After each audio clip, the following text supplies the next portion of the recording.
9th class చదివే ఒక అమ్మాయి. తనకి ఒకరోజు క్లాస్‌లో టీచరు ఒక బుక్ ఇచ్చి క్లాస్ సబ్జెక్ట్ చదవమన్నారు.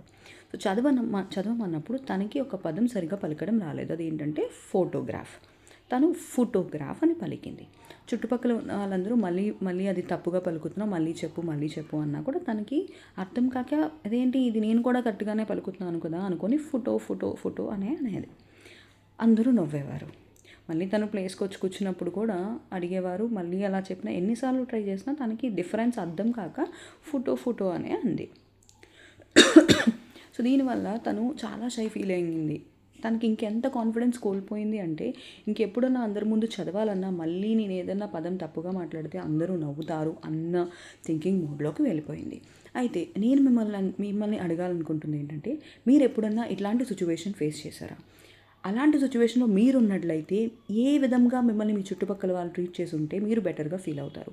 కామెంట్ సెక్షన్‌లో టైప్ చేయండి.